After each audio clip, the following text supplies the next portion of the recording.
we're going to use IntelliJ IDEA to create an executable jar using Gradle. We'll be using IntelliJ IDEA Community Edition, which is free. Let's create a brand new project by clicking on New Project, and we'll walk through this dialog and discuss the options we select. We'll give our project a name of My Gradle Project. Notice the default language is Java, and the default build system is Gradle. We're using JDK 17, and for the Gradle DSL, let's select Groovy. The DSL, or domain-specific language, is the language we use to write Gradle build scripts. In this case, we'll be using the Groovy language. Under Advanced Settings, let's take a look at a few options. First, we'll talk about the Gradle distribution option. When we're using Gradle, we can either make use of a local installation that we already have in place, or IntelliJ can configure our project with a version of Gradle by downloading it for our project.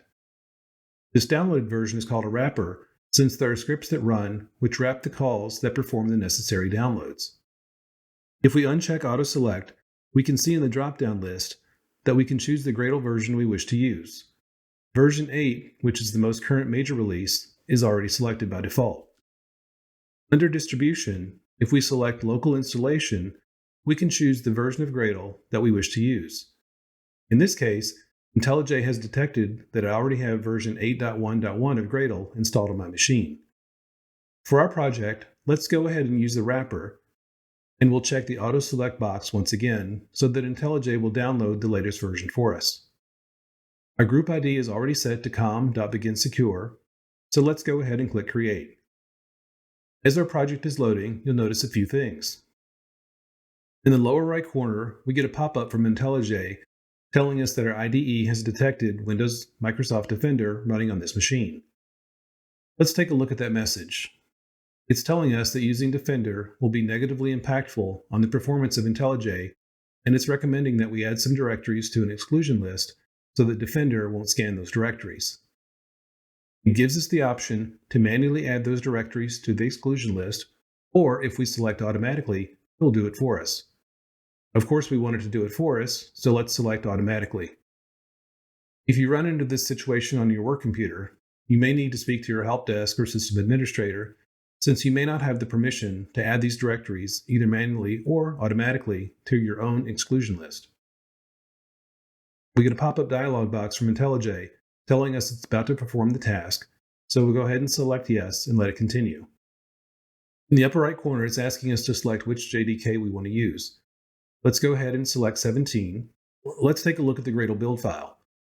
The file contains a series of blocks that are used to configure different aspects of the build process. Plugins are Gradle-specific bundles of functionality to enhance how our builds are run. The group property was specified by us when we created our project. The version property is supplied by default. These properties, plus the artifact name that we'll see in the settings file, are used to name any artifact that we create. The repository section tells Gradle where we'll be pulling our dependencies from. In this case, we'll be using Maven Central. The dependencies section lists the required packages for building our application. We didn't ask for JUnit Jupyter, but IntelliJ supplied it by default. Taking a look at the settings.gradle file, we can see the project name that we supplied when we created our project. This plus the group and version property that we saw earlier are used to name any artifacts we create. Now let's take a look at the application code IntelliJ created for us. It's a bit more than an ordinary Hello World application, but it's still a very simple message as printed, along with the numbers 1 through 5. Let's run the code by selecting the green arrow in the gutter. In the output window, we see the results of the Hello World message and the output from the for loop. Over on the right, let's select the Gradle window, and then let's select the task dropdown. Here we see groups of all the tasks that are available for us to run. Let's start by running the jar task. When that's done, we see in the build libs directory that a jar has been created. Let's open a terminal and cd into the build libs directory.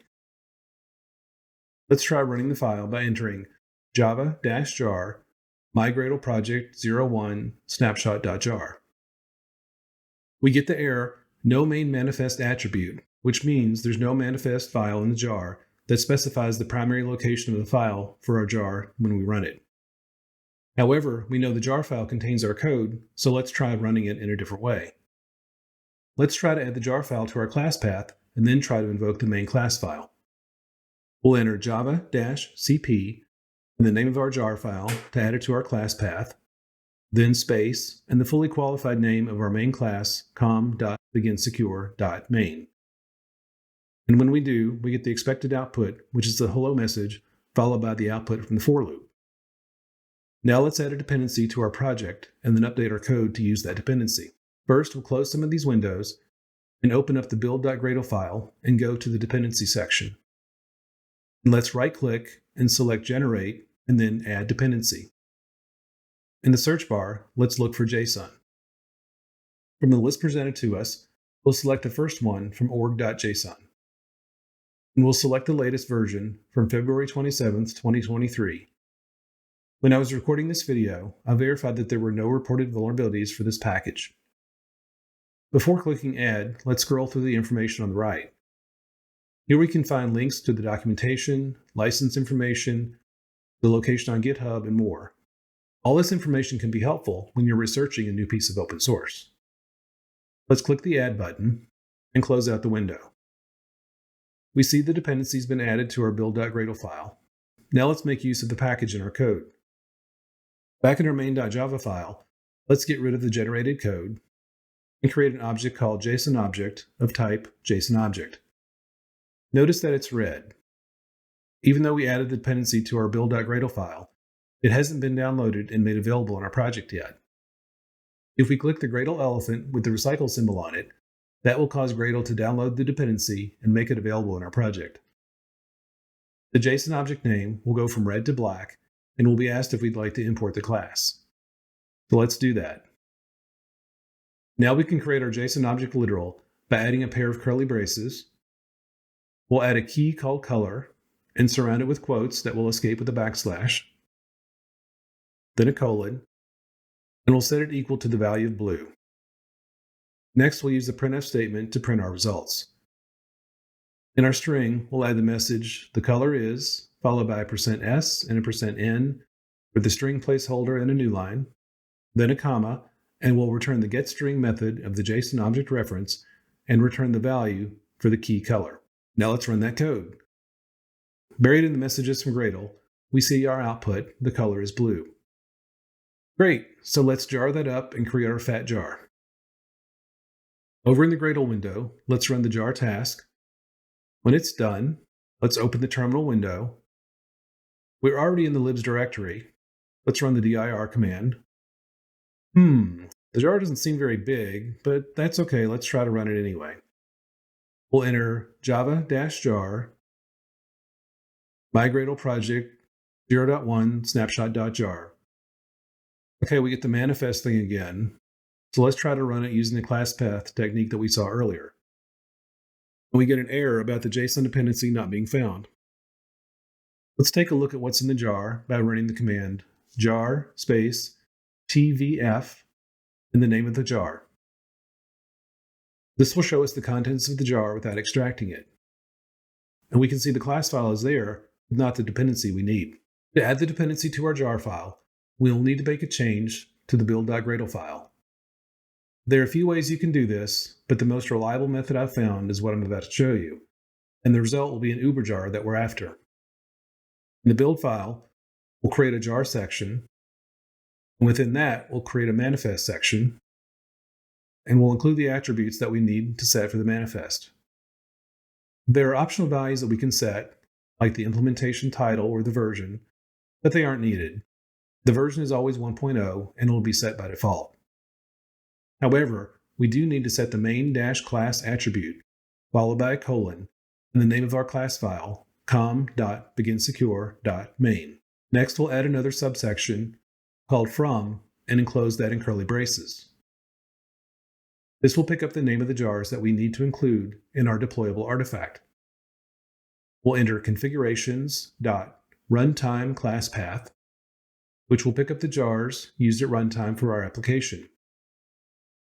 This will exclude any test code, like the JUnit code that we have listed as dependencies.